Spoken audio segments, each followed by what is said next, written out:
to Tom and Ben News United Kingdom, celebrating 10 years of delivering news for the people of the United Kingdom and the world. Croeso I Tom ac Ben newyddion y Dynys Unedig. Dathlu 10 mlynedd o glyflin o newyddion I bobl y Dynys Unedig ar y byd. Falcho go Tom agus Ben nechtsin yn reacht y nechtja. Ac yn farach ac dich blian na delifriga nechtsin ia mwynchen na reacht y nechtja agus yn tergol.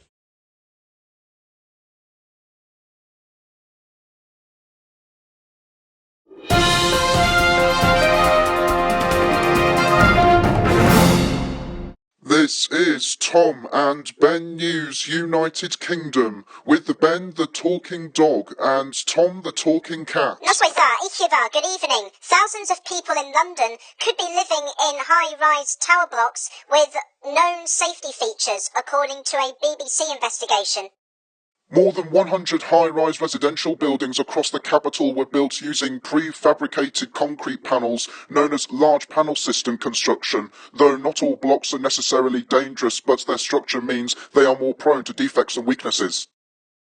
After the partial collapse of Ronan Point in the East London suburb of Canning Town in 1968, safety risks were repeatedly flagged about LPS buildings as the structures were vulnerable to collapse if there was ever an explosion.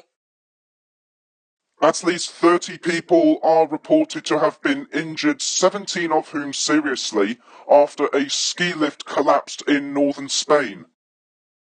Images and videos circulating on social media appear to show a number of people lying on the snow beneath the ski lift at the Astun resort in the Spanish Pyrenees. It has long since been closed and rescue services are at the scene. Spain's Prime Minister Pedro Sanchez said he was shocked by the news of the incident, and ambulances and helicopters have been ferrying the injured to nearby hospitals. Tributes have been paid to a father who helped lead the fight for truth and justice after his son was killed in the Hillsborough tragedy. Phil Hammond became a driving force in the campaign after his 14-year-old son Philip died in the crush that killed 97 Liverpool fans at the 1989 FA Cup semi-final against Nottingham Forest. And Tom, it's pronounced tragedy. Sorry, I couldn't get my tongue and teeth in the right spot. Anyways, the Hillsborough Survivors Support Alliance said it was saddened to hear of his passing, but he was now reunited with his son. Long-running repairs to the UK's highest railway have reached the final stages, but its owner is not yet ready to confirm a date for reopening. The Cairngorm funicular near Aviemore, south of Inverness, was closed for 4 years from September 2018 due to structural issues with the track. It was reopened to the public in January 2023 following £25 million of repairs before it was closed again in August that year due to snagging issues. The railway connects a base station with a restaurant and ski area up the UK's 6th highest mountain. Owners Highlands and Islands Enterprise had hoped that it would run again later this year, but said bad weather had caused delays. Thousands of homes in North Wales have faced a weekend without water due to a burst pipe, despite supplies being restored. About 40,000 homes are thought to have been affected by the incident in Dolgarrog in Conwy on Wednesday last week, which forced some schools and businesses to close. Dŵr Cymru said about 40% of customers' supplies had been restored by late Saturday morning, while others had to wait until Sunday afternoon. Let's get to the weather forecast for your part of the country.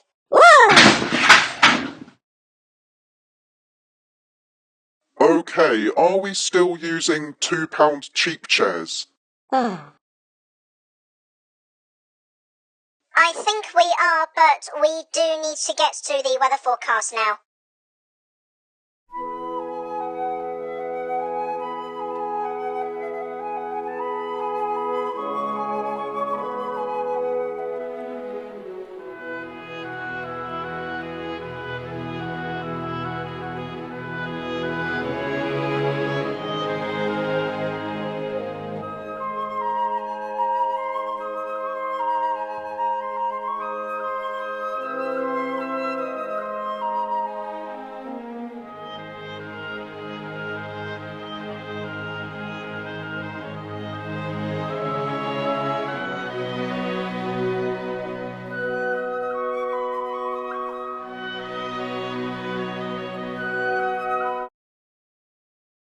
traffic in Cardiff, and it is a bit congested from Caerau to the M4, but do take care on the A4160 because of the roadworks at Grangetown.